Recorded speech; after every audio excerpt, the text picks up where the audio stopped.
L'un de mes clients a eu un accident en 2011. Il était militaire dans l'armée française. Il était passager d'un véhicule de fonction. Le conducteur perd le contrôle. Il n'y a pas d'autres véhicules impliqués et il est accidenté. Il a certaines blessures qui vont l'amener à être déclaré inapte médicalement à son métier et réformé peu de temps après l'accident. La conséquence majeure pour lui, c'est que après avoir passé 10 ou 15 ans dans l'armée, il se retrouve sans emploi, sans qualification et sur le marché du travail. Et donc sans revenu initialement. Et c'est quelqu'un qui finalement va avoir beaucoup de mal à se réinsérer professionnellement et il aura du mal à trouver un emploi stable. Donc il va enchaîner les petits boulots. Il va avoir beaucoup de jobs, d'emplois qui vont pas durer très longtemps, tout simplement parce que à la fois médicalement, mais aussi psychologiquement, il aura du mal à s'accrocher à un emploi, qui sont des emplois sans qualification, donc souvent physiquement contraignants pour lui. La particularité de cette affaire, c'est que à l'origine, il a reçu une offre de seulement 18 000 euros de l'État, puisque l'État est assureur du véhicule, donc l'État, comme une compagnie d'assurance, doit indemniser le passager du véhicule. Pourquoi est-ce que l'État n'offre que 18 000 euros? C'est tout simplement parce que l'État considère qu'on doit appliquer le droit public, qui est beaucoup plus restrictif pour les victimes que le droit privé, tout simplement parce que c'était un accident dans un véhicule de l'État. Le droit privé, c'est la loi Badinter qui régit donc les accidents de la circulation, une loi qui date de 1985 et qui indemnise intégralement les préjudices des victimes, contrairement au droit public.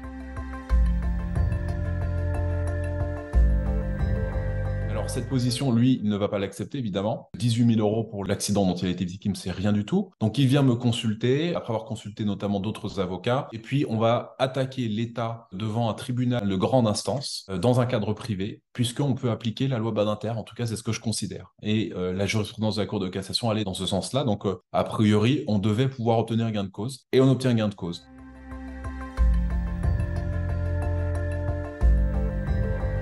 Dans un premier temps, il y a des expertises médicales. Le tribunal de grande instance nous fait droit. Il mandate des experts pour évaluer les préjudices. Et puis, ces experts font un rapport d'expertise qui permet d'évaluer le préjudice. On retourne devant le tribunal pour chiffrer le préjudice. Et le tribunal de grande instance rend un jugement dans lequel il estime que les préjudices sont évalués à environ 200 000 euros. L'État décide d'interjeter appel de cette décision, que j'estimais pas particulièrement généreuse. Et finalement, en appel, l'État va devoir payer beaucoup plus, puisqu'il est condamné à payer environ 500 000 euros de préjudice et doit également payer des intérêts de retard à hauteur de 300 000 euros. Donc on finit finalement à 800 000 euros.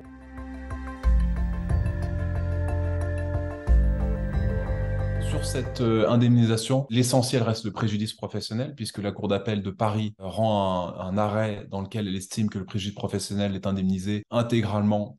C'est-à-dire qu'en fait, on va comparer les revenus qu'il avait avant et on les compare avec les revenus qu'il a perçus depuis, sur les 10 dernières années, et on constate qu'il y a un gros écart. Et c'est comme ça que j'ai obtenu une indemnité, en tenant compte également de la perte de droit à la retraite du fait de la baisse de ses revenus. Donc, on voit qu'on a un très gros écart entre l'indemnité qu'on va vous proposer parfois et l'indemnité qu'on va obtenir dans un cadre judiciaire.